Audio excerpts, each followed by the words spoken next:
The Sunset Limited is a passenger train that for most of its history has run between New Orleans, Louisiana, and Los Angeles, California, over the nation's second transcontinental route. Both passenger totals and revenues have shown a steady improvement in recent years. During fiscal year 2014, the Sunset Limited carried 105,000 passengers, an increase of 2.1% over FY 2013, even as the total for all long-distance service declined that year, but held back by running only 3 days a week. The Sunset Limited carried the fewest passengers of any Amtrak train. For FY 2014, it had a total revenue of $12,598,000, giving it a 2.6% increase over FY 2013. Route. West of New Orleans. The route was owned by the Southern Pacific Railroad and is now owned by the BNSF Railway and the Union Pacific Railroad. The name Sunset Limited traces its origins to the Galveston, Harrisburg and San Antonio Railway, which was known as the Sunset Route as early as 1874. On the portion of the route east of New Orleans, service was suspended after Hurricane Katrina. Those tracks between New Orleans and Florida include parts of the Atlantic Coast Line Railroad, the Seaboard Airline Railroad, and the Louisville and Nashville Railroad, all now owned by CSX Transportation. Currently, the segment of the former Atlantic Coast Line Railroad between DeLand and Orlando is owned by Central Florida Rail Corridor as of 2014. The train uses the following route segments, identified here by the names of their original owners. Timetable notes. Service on the Sunset Limited between New Orleans and Florida has been suspended. The rail line in the path of Hurricane Katrina east of New Orleans was washed out. The operating railroad CSX restored the line itself between New Orleans and Jacksonville. However, at the time in 2006, Amtrak said it was deemed too expensive to rebuild to modern passenger rail standards. Amtrak identifies the route as suspended. In 2016, Amtrak has proposed to return the Sunset Limited back into Florida in the near future. At San Antonio, the Sunset Limited train and Texas Eagle through cars are combined for the journey westward and split eastward. A highlight of the trip is the crossing of the Huey Long Bridge just west of New Orleans. The bridge is one of the longest railroad bridges in the United States, at 4.5 miles. It takes the train 135 feet above the Mississippi River. History. Pre-Amtrak. Before the start of Amtrak on May 1, 1971, the Sunset Limited was operated by the Southern Pacific Railroad. The Sunset Limited is the oldest named train in the United States, operating since November 1894 along the Sunset Route. The Sunset Route is the southernmost of the 3 gateways to the West Coast, envisioned through the Transcontinental Railroad Act. The other 2 were Chicago, Illinois, and St. Louis, Mo. The advantages of the Sunset Route were that unlike the other 2, it did not have to assault the Front Range of the Rockies, and was an all-weather, year-round route that didn't face the crippling snows of the Wasatch Sierra mountain ranges to reach the Pacific coast. In addition, opened 20 years before the Panama Canal, the Sunset Route vastly shortened the time to reach the U.S. West Coast from the Atlantic Ocean and Caribbean Sea, as New Orleans was already an established seaport for Atlantic shipping lines. Passengers seeking to reach the U.S. interior, disembarking passengers could, from New Orleans, reach the U.S. West Coast in days by the Sunset Limited, not weeks. The Sunset Limited was Southern Pacific's premier train. Initially, the Sunset Limited was an all-Pullman train, with sleeping cars and no coaches, running from New Orleans to San Francisco via Los Angeles. From its beginning in 1894 until streamlining in 1950, All the train's cars had six-wheel trucks and dark olive-green paint with black roofs and trucks. In summer 1926 it was scheduled at 71 hours 40 minutes from New Orleans to San Francisco. It then carried a coast-to-coast sleeper Jacksonville to Los Angeles. An 1895 consist included a 440 American steam locomotive, composite baggage car with barber shop, bath and buffet, smoker lounge El Indio, 7 drawing room sleeper with ladies parlor lounge El Pilot 2, 10 section 2 drawing room sleeper El Dorado, dining car Gourmet, 6 section 1 drawing room 3 compartment sleeper Cleona, 14 section 1 drawing room sleeper Los Angeles. A 1929 consist included a 462 Pacifica 482 Mountain steam locomotive, railway post office, baggage, buffet library baggage combination car, 12 section 1 drawing room sleeper Brathos, 12 section 1 drawing room sleeper Calaveras, 12 section 1 drawing room sleeper Picos, 12 section 1 drawing room sleeper Tontos, diner, 10 section 1 drawing room 2 compartment sleeper El Monte, 10 section 1 drawing room 2 compartment sleeper El Norte, 10 section 1 drawing room 2 compartment sleeper El Occidente, 10 section 1 drawing room 2 compartment sleeper El Oriente, 4-2 sleeper lounge observation Sunset Beach.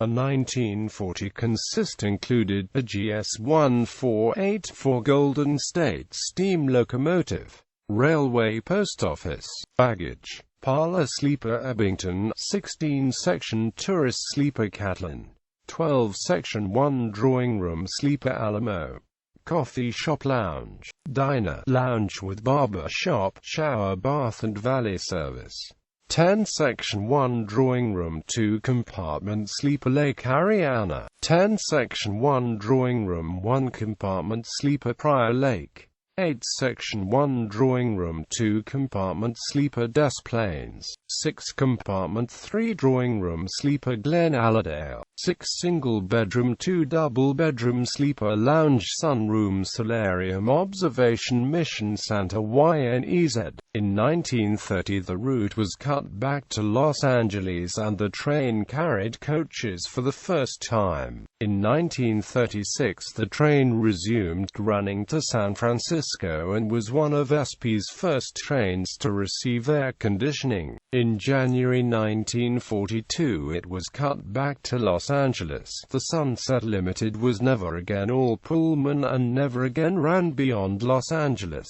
The train was dieselized in late 1949 and became a streamliner in August 1950. The Sunset Limited was the last among the big American luxury trains to be streamlined, but in 1950 the train got a new look, with stainless steel cars with red letterboards and white Southern Pacific lettering. All cars except the RPO baggage had four-wheel trucks. The last car of the train was a sleeping car with a blunt rear end and a lighted neon sign with the train name on the rear door. Until 1950 the train was pulled by 462 Pacific Type and 484 GS1 Northern Type steam locomotives between New Orleans and El Paso, and by 482 Mountain Type and 484 GS4 Northern Type steam locomotives between El Paso and Los Angeles, San Francisco. Occasionally, even some 4102 Southern Pacific Type and 4882 AC-class cab forward type steam locomotives could be seen, especially on the western portion of its run. Steam occasionally appeared on the Sunset Limited until 1953. After dieselization, Alco PAA unit diesel locomotives powered the train between New Orleans and El Paso, and EMD-E7 and E9 diesel locomotives in ABB sets pulled the train between El Paso and Los Angeles. Between 1950 and 1958, the diesel locomotives were painted in the Southern Pacific's daylight scheme. In the 1960s and 70s, EMD-F7 diesel locomotives in SP's Bloody Nose scheme powered the train on the entire run. A typical consist from the early 1950s included an ABA set of Alco PA1 or an ABB set of EMD-E7 diesel locomotives, both in daylight colors.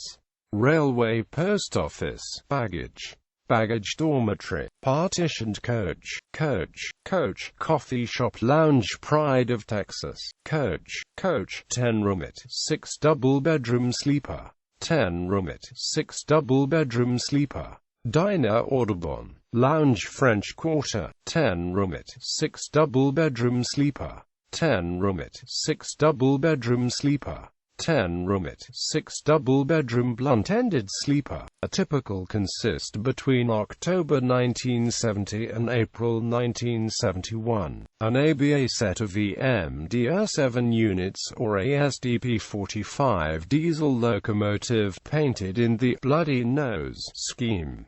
Boxcar baggage express, baggage dormitory, 10 to 6 sleeper, lounge French Quarter, diner Audubon, coach, coffee shop lounge Pride of Texas, coach.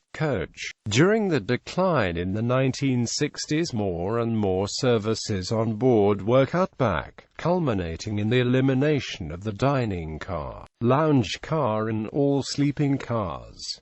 By 1968, the once proud Streamliner had 3 cars, a baggage car, a coach and an automat lunch counter car. The Sunset was even combined with the Golden State passenger train west of El Paso in 1964.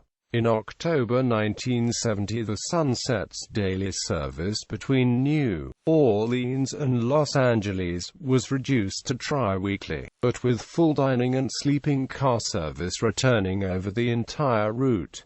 This was the state of the train when Amtrak took control in May 1971. Amtrak retained the Sunset unchanged while it dropped the Gulf Wind, which was operated between New Orleans and Jacksonville, Florida, by the Louisville and Nashville Railroad and the Seaboard Coastline Railroad. The tracks between New Orleans and Jacksonville remained unused by passenger trains until April 29, 1984, when an Amtrak train called the Gulf Coast Limited, running between New Orleans and Mobile, Alabama, began service, seeking to regenerate some form of regional intercity rail traffic between large cities outside the Northeast. However, this train only lasted until January 6, 1985. Almost 5 years later, on October 27, 1989, the track segment between Mobile and Flomaton, Alabama, came into passenger train use as part of the route of the Gulf Breeze.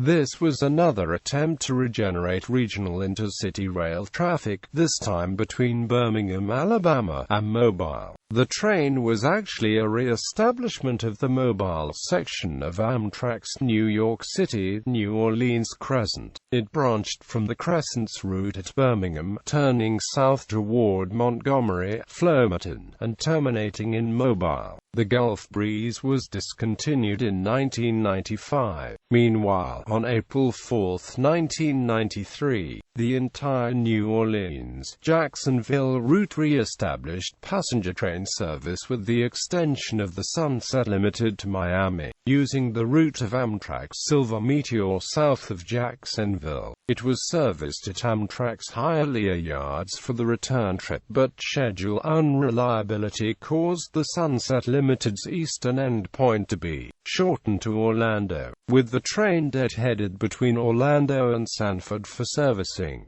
Sanford was, and still is, the servicing point for Amtrak's Auto Train. On September 22, 1993, the locomotives and some cars of the eastbound Sunset Limited derailed and fell off a damaged bridge into water near Mobile. In Amtrak's worst train wreck, the Big Bayou Canal train disaster, 47 people died. On October 9, 1995, saboteurs derailed the Sunset Limited near Hawkwa, Arizona by removing 29 spikes from a section of track, and short-circuited the signal system to conceal the sabotage. On June 2, 1996, the Sunset Limited was rerouted to a more southerly route between Tucson and Yuma, Arizona, bypassing Phoenix, in order to accommodate the Union Pacific Railroad's desire to abandon a portion of its Phoenix to Yuma West line. This made Phoenix one of the largest cities in the nation without direct passenger service, although the designated Phoenix area stop is in Maricopa, a suburban community about 40 miles south of downtown Phoenix.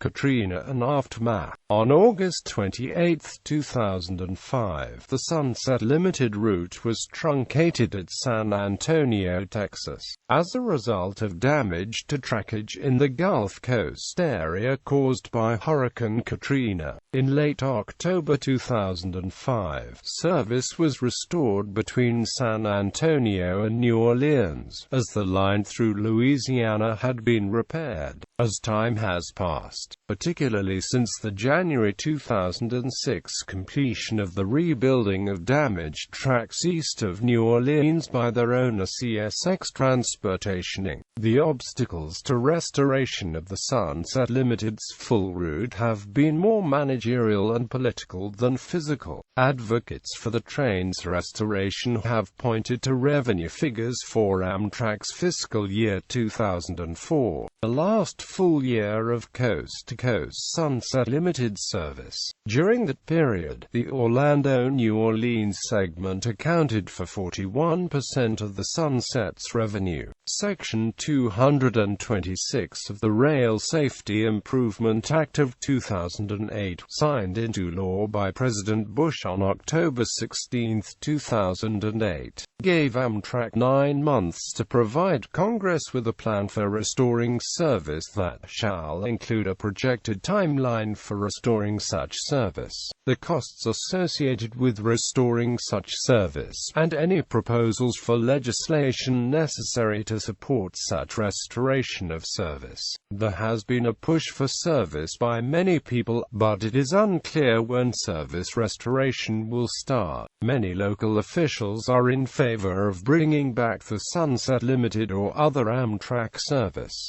Recent changes to service. In 2009, Brian Rosenwald, a now departed Amtrak executive, outlined ideas for a complete overhaul of the route, including daily service. It was to have the Texas Eagle operate over the Sunset's route west of San Antonio, with a stub train connecting San Antonio and New Orleans. The plans were halted when Union Pacific stated that in order to get a daily Sunset Limited, Amtrak would need to pay $750 million for infrastructure improvements. The Sunset did receive a somewhat better schedule on May 7, 2012, moving its westbound movements from New Orleans to a Monday, Wednesday, Saturday circuit. The changes restored daylight service to both Houston and Tucson, a 10:00 p.m. departure from Los Angeles eastbound and a 5:35